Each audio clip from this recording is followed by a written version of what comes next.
നമസ്കാരം. ഫോർട്ടുഗി ന്യൂസിലേക്ക് സ്വാഗതം. ഇപ്പോൾ കുറച്ചായി കേട്ടുകൊണ്ടിരിക്കുന്ന കാര്യമാണ് പാർട്ടി മാറ്റങ്ങൾ. ഇത്രയും നാളും അടിയുറച്ച് വിശ്വസിച്ച പാർട്ടിയിൽ നിന്ന് ഒന്ന് ഇരുട്ടി വെളുക്കുമ്പോഴേക്കും നേതാക്കളും പ്രവർത്തകരും മറ്റു പാർട്ടികളിലേക്ക് ചേക്കേറുന്ന കാഴ്ചയാണ് കാണാൻ സാധിക്കുന്നത്. പ്രധാനമായും കോൺഗ്രസിൽ നിന്ന് ബി ജെ പിയിൽ നിന്ന് കോൺഗ്രസിലേക്കുമാണ് നേതാക്കൾ കൂടുമാറുന്നത്.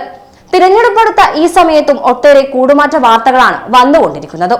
ഇപ്പോഴത്തെ വമ്പൻ ട്വിസ്റ്റ് ഉണ്ടാക്കിയ ഒരു പാർട്ടി മാറ്റത്തിന്റെ വാർത്തയാണ് പുറത്തുവരുന്നത്. ബംഗളൂരു ബാഗൽകോട്ടയിലാണ് ഒരു RSS നേതാവ് കോൺഗ്രസിൽ ചേർന്നിരിക്കുന്നത്. എന്നാൽ അദ്ദേഹം ചേർന്നതാകട്ടെ ബാഗൽകോട്ടയിലെ കോൺഗ്രസ് സ്ഥാനാർത്ഥി സംയുക്ത പാട്ടീലിന്റെ സമ്മേളനത്തിൽ പങ്കെടുത്തുകൊണ്ടു. 30 വർഷമായി RSSൽ പ്രവർത്തിച്ചിരുന്ന ലിംഗബസപ്പയും അനുയായികളുമാണ് RSS വിട്ട് കോൺഗ്രസിൽ ചേർന്നിരിക്കുന്നത്.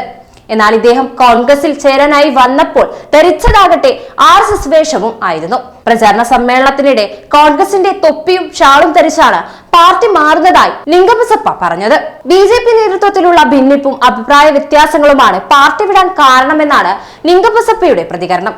എന്തായാലും ദക്ഷിണേന്ത്യയിൽ സ്വാധീനമുറപ്പിക്കാൻ BJP നേതാക്കളോടും അണികളോടും നിർദ്ദേശിച്ചിരിക്കുന്ന ഘട്ടത്തിൽ തന്നെയാണ് വമ്പൻ ടെസ്റ്റുമായി RSS നേതാവ് കോൺഗ്രസിൽ ചേർന്നിരിക്കുന്നത്.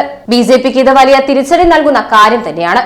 ദക്ഷിണേന്ത്യയിൽ കാര്യമായ സ്വാധീനം ഉറപ്പിക്കാനാവാത്ത BJP നിരന്തരം തിരിച്ചടികൾ നേരിട്ടുകൊണ്ടിരിക്കുകയാണ്. ഇതുവരെ ഇല്ലാത്ത പല പ്രശ്നങ്ങളും പാർട്ടിക്കുള്ളിൽ ഉടലെടുത്തു എന്നതിന്റെ ഒരു ഉദാഹരണം തന്നെയാണ് ഈ അടുത്ത കാലത്തായി BJP വിട്ട് കോൺഗ്രസിലേക്ക് നേതാക്കൾ ചേക്കേറുന്നത്. മറ്റു പാർട്ടികളെ കുറ്റം പറഞ്ഞും വിമർശനം ഉന്നയിച്ചും നടക്കുമ്പോൾ സ്വന്തം കാൽച്ചുവട്ടിലെ മണ്ണ് ഒലിച്ചു പോകുന്നത് തടയാനാവാതെ 400 സീറ്റ് ലക്ഷ്യവുമായി ഓടി നടക്കുകയാണ് മോദിയും BJPയും. അധികാരമോഹങ്ങൾ മാറ്റിവെച്ച് സ്വന്തം പാർട്ടിയെ നോക്കിയിരുന്നെങ്കിൽ ഈ കൊഴിഞ്ഞു പോകെങ്കിലും BJPക്ക് തടയാമായിരുന്നു. എന്തായാലും മോദിയും BJPയും ഇത്തവണ പ്രതീക്ഷിച്ച പോലെ കാര്യങ്ങൾ നടക്കില്ല എന്നത് ഉറപ്പായി.